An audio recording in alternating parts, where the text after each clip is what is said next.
Assalamualaikum warahmatullahi wabarakatuh. Halo semuanya, perkenalkan saya Asya Balkis dan hari ini kita akan membahas tentang ilustrasi. Jadi pembahasan kita kali ini yaitu ada pengertian ilustrasi menurut ahli, tujuan ilustrasi, fungsi ilustrasi, dan jenis serta contoh ilustrasi. Yang pertama ada pengertian ilustrasi. Secara umum, ilustrasi merupakan hasil visualisasi dari suatu tulisan dengan beberapa teknik seperti menggambar, fotografi, lukisan, dan teknik seni rupa lainnya. Ilustrasi juga merupakan karya seni berbentuk gambar yang digunakan untuk menjelaskan informasi atau cerita sehingga informasi tersebut dapat lebih mudah dipahami oleh pembaca.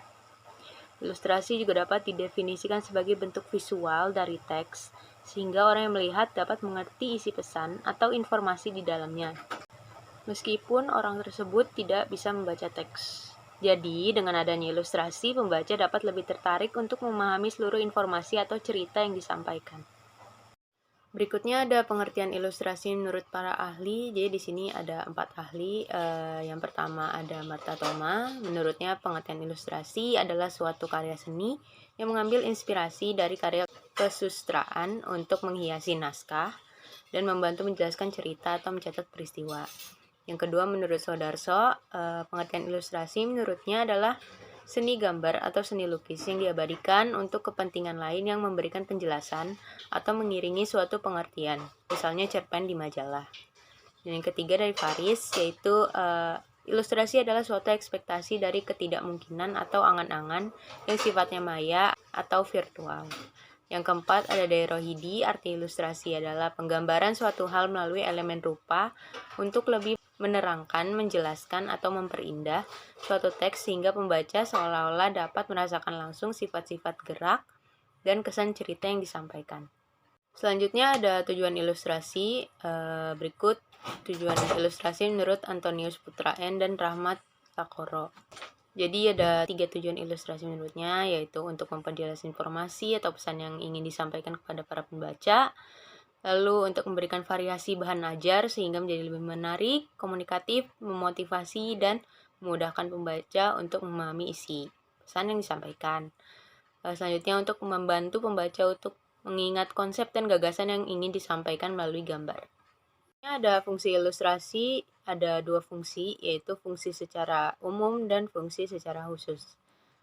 Untuk secara umum, fungsi ilustrasi adalah menarik perhatian pembaca, memudahkan pembaca memahami isi pesan, dapat menggambarkan sesuatu, memudahkan dalam mengungkapkan kejadian, mengandung nilai estetika. Dan untuk fungsi secara khusus yaitu sebagai deskriptif, ekspresif, kualitatif, dan analitis. Kita lanjut ke jenis dan contoh ilustrasi. Jadi di sini ada 6 contoh dan jenis ilustrasi. Yang pertama ada ilustrasi kartun, yaitu ilustrasi berupa gambar lucu dari manusia, hewan, tumbuhan, dan benda mati yang digunakan untuk melengkapi suatu cerita. Beberapa contoh gambar kartun yaitu comic strip, gag kartun, dan kartun editorial. Selanjutnya ada ilustrasi karikatur, yaitu gambar atau penggambaran suatu objek konkret dengan cara melebih-lebihkan ciri khas objek, seperti gambar di samping. Kata karikatur berasal dari kata Italia caricere yang berarti memberi muatan atau melebih-lebihkan. Selanjutnya ada ilustrasi naturalis, yaitu gambar ilustrasi yang bentuk dan warnanya sesuai dengan kenyataan yang ada di alam tanpa penambahan dan pengurangan. Selanjutnya ada ilustrasi dekoratif, yaitu gambar ilustrasi dengan bentuk yang dilebih-lebihkan atau disederhanakan untuk menghiasi sesuatu. Selanjutnya ada ilustrasi hayalan, yaitu gambar ilustrasi yang dihasilkan dari imajinasi pembuatnya. Jenis ilustrasi ini banyak digunakan pada novel, komik, dan roman. Dan yang terakhir ada ilustrasi karya sastra. Gambar ilustrasi untuk karya sastra digunakan sebagai media pelengkap yang dapat mempertegas makna dari sebuah karya sastra, dapat berupa cerita pendek, puisi, ataupun sajak. Mungkin cukup sampai di sini saja pembahasan yang saya sampaikan. Semoga bermanfaat. Kurang lebihnya mohon maaf. Wassalamualaikum warahmatullahi wabarakatuh.